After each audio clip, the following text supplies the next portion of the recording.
Okay, to continue. Nag-pause ako eh.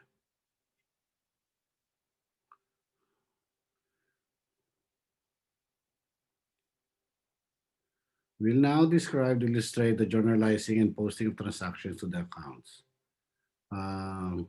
After journalization, hindi pa tapos ang trabaho nyo bilang accountants. You still have to segregate kasi kung sa journal nyo lang titingnan kung magkano na lang ang cash, hindi nyo malalaman. You have to consolidate all the transaction ng cash into one account, into one document, which is the ledger. And this is how we do it. The process of transferring the debits and credits from the journal entries to the account is called posting. For those nag-ABM na, alam nyo na ito, posting sa general sa ledger. On December 1, net solution, December 1 na ha, pay the premium of 2004 for insurance policy for liability, theft, and fire, and the policy covers to 1 year. In 2004 is the insurance policy premium. Yun ang binabayad mo para ma-insure ka at isang taon. Ibig sabihin, hindi lang para sa December, kundi from December to November 30 of the following year. So, meron ka diyang prepaid insurance. Debit prepaid insurance kasi as of December 1, prepaid pa lang yan. At hindi mo pa nako-consume credit cash. Increase, it's an asset. Sir, bakit naging binayaran nyo nga? Nilabas nyo ang increase in asset, decrease in asset. Sir, nilabas nyo nga ang pera. May binayaran kayong insurance. Di ba insurance expense na yon? No, not yet. Kasi hindi pa nalalakaran ang insurance. At on December 31, nalakaran na isang buwan. Remember, isang taon yan, di ba? So kung 1 year, 12 buwan mong lalagyan ng entry yan at 12 buwan mong palalakaran ng entry. Okay, so as of December 1, again, as I have been telling you, this where the dates in accounting are very important. Napaka-importante niyan. Kaya dapat you should always take note of the dates of the transaction. Okay, this is the journal. And each has a ledger, prepaid insurance. So ano nangyari? Yung prepaid insurance mo, dadalhin mo sa ledger, debit, nag-debit ka, di ba? So post mo sa debit, balance. Itong sinasabi ko sa inyong nasa libro natin. 4 column, 1, 2, 3, 4. 4 column yan, 4 column worksheet. 4 column balance, ledger. Debit. So the balance niya, 2, 4. Journal, the number 2 is entered in the accounts posting reference. Posting reference. Ano yung 2? Kasi galing sa page 2 of the journal. Kasi December na, nasa page 1 lang yung November. Lalagay mo ron, 2. Bakit ginagawa niya, sir? So, alam mo na yung 2,400 na idinebit mo sa prepaid insurance ay galing sa page 2 ng journal. Ulit-ulitin yan para hindi kayo malito. Alam mo, kaya posting reference. Saan mo reference? Page 2 of the journal in 2004. Number 15 is, account number 15 kasi, ang prepaid insurance. Doon mo naman inilagay sa posting reference. Kasi yung posting reference na nasa journal, ay nilagay mo sa account number 15, which is prepaid insurance. These steps are repeated to post to cash transactions. Yung cash. Nasaan na yung cash? Journal, ledger ng accounts prepaid insurance, journal ng cash. Di ba ang balance 5.9 as of November 30? Nabawasan ngayon noong December 1 ng 2004. Page 2. Ha? Excuse me.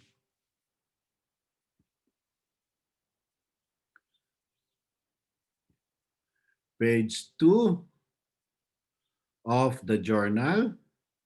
Kaya doon, 2004 credit sa journal, ipinasok sa credit ng cash.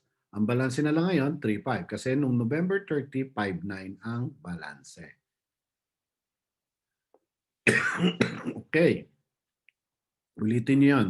Marirewind nyo naman itong video na to. Step 1, Step 2, Step 3, Step 4, and these steps are repeated to post all other transactions.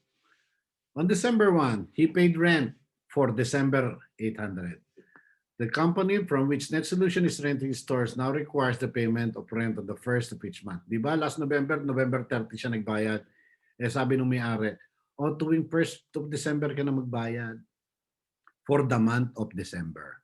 So yun na rin yun, for the month, debit rent expense, excuse me, credit cash. Decrease in asset, decrease in owner's equity, which is an increase in expense. He received an offer from a local retailer to rent the land purchase. Di ba bumili siya ng land noong November 5 worth 20,000 if you remember, 20,000. The retailer plans to use the land. Bakante pa yung lupa. Sabi nung kapitbahay niya, upahan ko na yan. Babayaran kayo ng 360 para sa 3 buwan. So pumapatak, ang renta ay 120 a month. Okay, so 120 a month, 3 months beginning December 1. So kung 3 months siya, ang 360, 120 a month, December, January, and February of the following year. So as of December 1, kinita na ba niya yon as rent income? Hindi pa. Kasi malay mo, mamayang hapon ng December 1, nagbago isip nung umupa. Sabi, ayoko na pala, akin na uli yung 360. Kasi hindi pa napapalakaran yung renta. Alam niyo yan, dapat. So, there is a liability created. By receiving the cash, it is an unearned revenue. Unearned revenues are revenues already received but not yet earned. Let me repeat. Binayaran na siya ng renta, binigay na sa kanya ang cash, pero hindi pa niya kinikita yon. Sir, bakit ganun? Bakit hindi pa niya kinikita? Kasi yung 120 niyan ay para sa December, buong buwan ng December, December 1 pa lang. Yung 120 uli ay para sa buong buwan ng January of the following year. And 120 uli is for February of the following year. Hindi pa sila narating. Hindi pa rin narating ang December 31 sapagkat na-receive niya yun ng December 1. So, ang entry niya, so, the 360 he received on December 1 ay utang niya. Malay mo magbago isip. So, ang ire-record mo as of December 1 ay debit cash, 360, and credit unearned rent. Unearned rent. Hindi pa niya kinikita 360. He received a cash advance payment for 3 months rent on the land. Increase in asset, increase in liability. December 4, he purchased office supplies, office equipment on account. Office equipment is an asset. Bumili siya ng computer, 1,800 siguro. Inutang niya. So debit, office equipment, credit, accounts payable. Inutang di ba? On account. Increase in asset, increase in liability. Inutang pa. On December 6, he paid 180 for advertisement. This is an expense. Debit miscellaneous expense kasi doon sa kanyang chart of accounts na pinakita ko kanina at the start of this chapter, walang advertising expense. So saan mo ilalagay? Ilagay mo sa miscellaneous expense. Debit in miscellaneous expense, credit cash 180. Debit, increase in expense, which is a decrease in liability, and a decrease in cash. Nagbayad siya. Okay. On December 11, he paid creditors. Di ba meron siyang pinagkakautangan? 400. Debit accounts payable, credit cash. Decrease in asset, decrease in liability. Medyo mabilis ako ngayon sapagkat alam ko pwede nyo i-review itong video na ito. Medyo delayed tayo eh. Kaya medyo binibilis-bilisan ko. On December 13, paid the receptionist and a part-time assistant $950 for 2 weeks. Oh, December 30 na. Kalahati na ng buwan. Nagbayad na siya sa kanyang receptionist at assistant. Debit, wages expense, $950, credit cash. Decrease in asset, decrease in capital because there is an increase in expense. On December 16, he received 3,100 from fees earned for the first half of December. Received, natanggap. So nakatanggap ng cash. Debit cash, credit fees earned. Increase in asset, increase in owner's equity because there is an increase in fees earned, in income. Fees earned on account, total 1,700 for the first half. Marami siyang customer eh, marami siyang kliyente. Meron siyang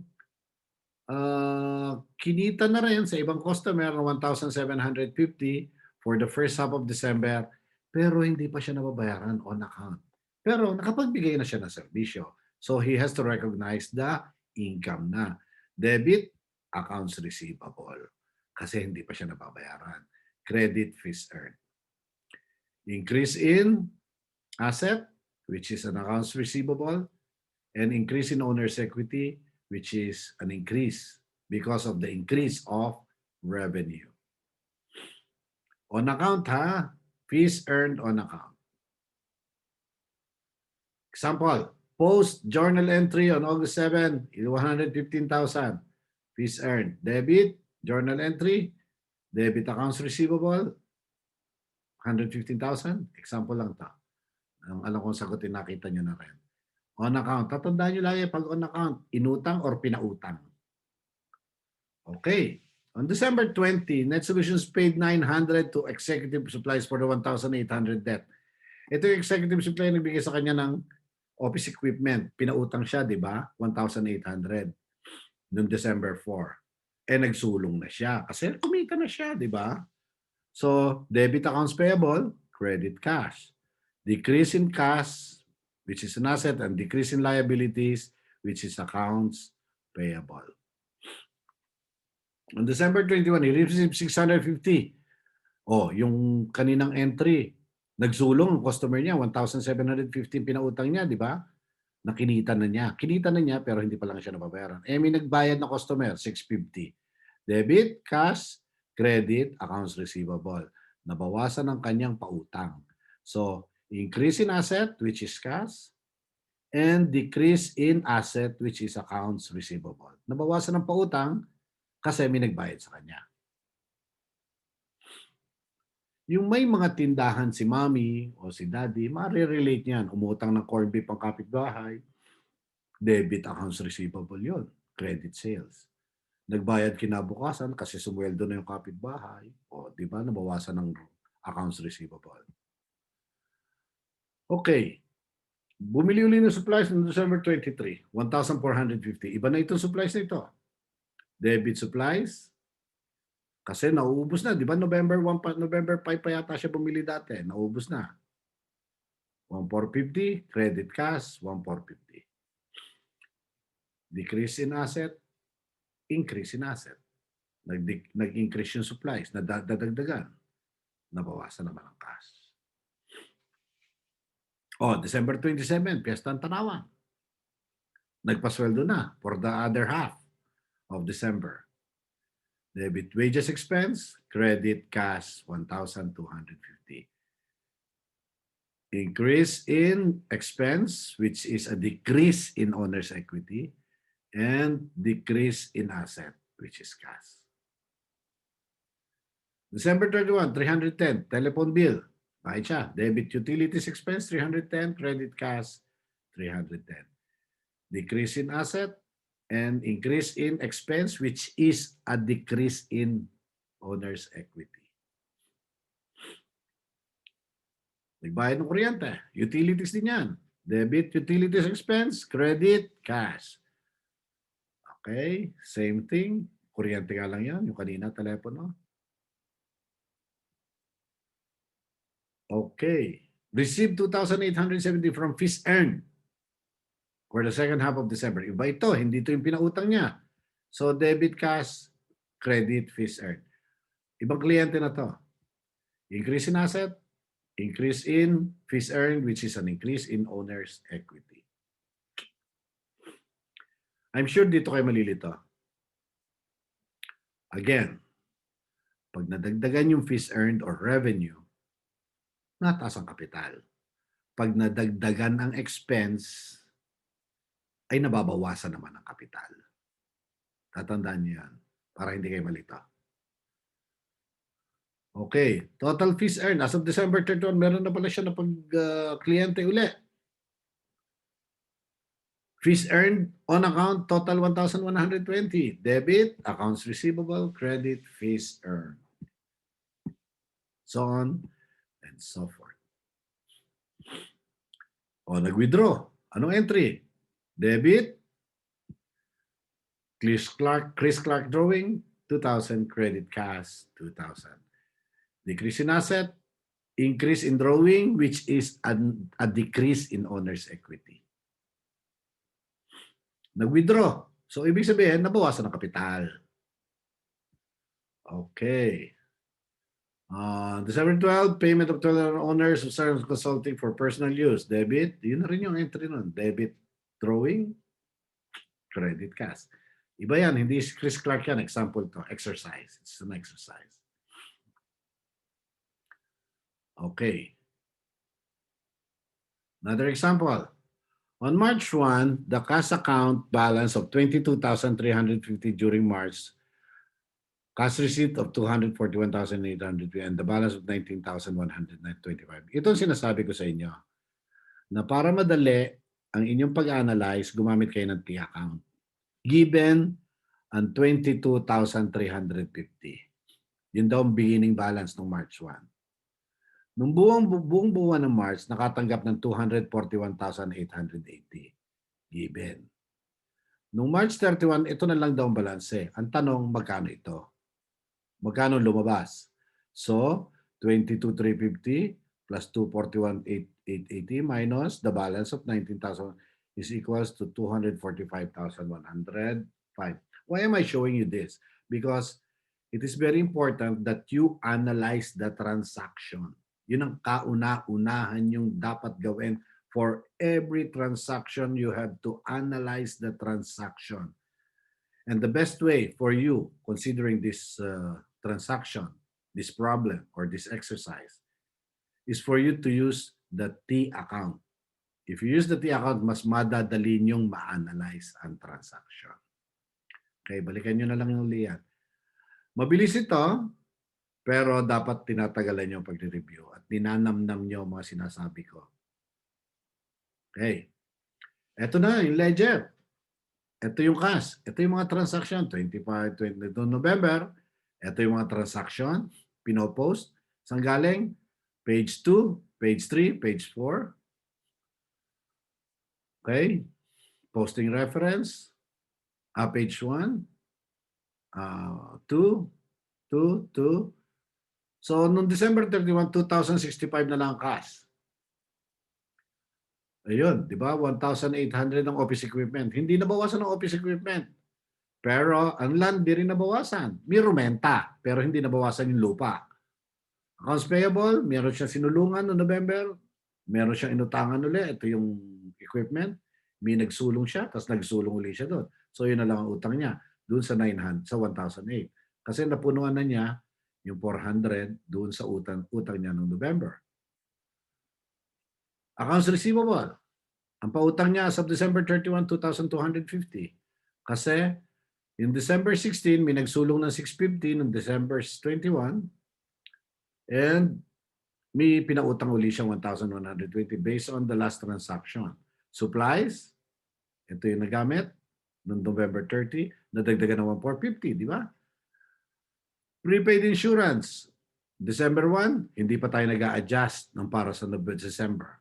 Unearned rent, credit, yan yung nag-down payment sa akin, 3 buwan na rentahan yung lupa. Chris Clark Capital, hindi nabawasan. Ang drawing niya, 6,000 na. Kasi, 4,000 na. Kasi noong November at December, siya nag-withdraw ng tig to 2,000. And these are the expenses. You stay longer here, balikan nyo yung transaction para makita nyo using the posting reference. Para ma-analyze nyo ng gusto, bakit ganito na ito, si wages? Bakit si fees earned ganito na? Ano-anong transaction ba ito? Saan galing to? Balikan nyo yung mga entries para ma-analyze nyo ng gusto ang transaction. Now, pagkatapos yung may post transaction, hindi pa rin kayo tapos sa trabaho. Gagawa kayo ngayon ng unadjusted trial balance. Madali ito kasi yung mga balance lamang ang inyong kukuhanin. Mga balance lamang. And preparing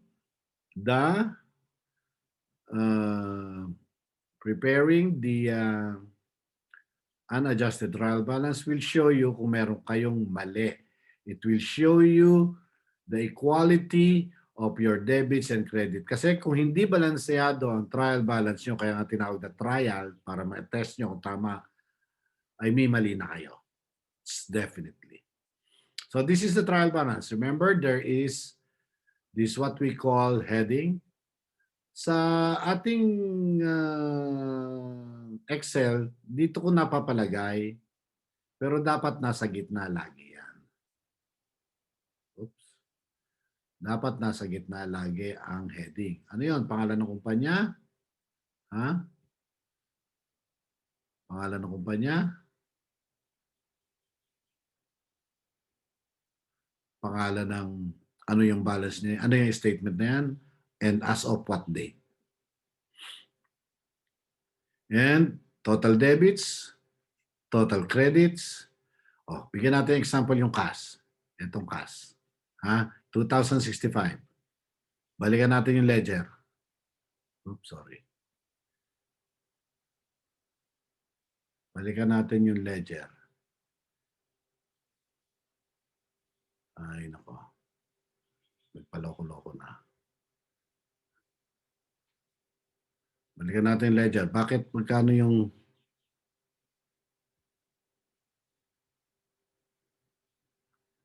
yun? Bakit 2,065? Magkano ba nakalagay sa ledger niyo ng cash? Yun, 2,065. Tanya. Magkano ang land? 20. Magkano ang office equipment? 1,800. Yun. Diba? Good. Accounts receivable, supplies, 2,000. Prepaid insurance, 2,400. Equipment, 1,800. Land, 2,000. Magkano ng drawing? Alam na alam niyo yan. 4,000 ang withdraw niya. Magkano capital? 25,000. Ito yung 360. Credit kasi utang niya yun. Okay. Step 1, prepare the heading. Step 2, put the accounts and the respective balances, yung debit sa debit, yung credit sa credit. Maswerte kayo ngayon sapagkat Excel nang gagamitin nyo. Madali ang mag-formulate. Kaya dapat magaling kayo sa Excel. Ha? Karalan niyo yung Excel. Hindi pwedeng sa Word tayo gagawa. And dapat yung debit, total debits at total credits ay balansyado. Pareho ang balance. Pag may diferensya, may 5, ay hindi pwede. Okay. Let me pause for a while. Papahinga ko ng konti.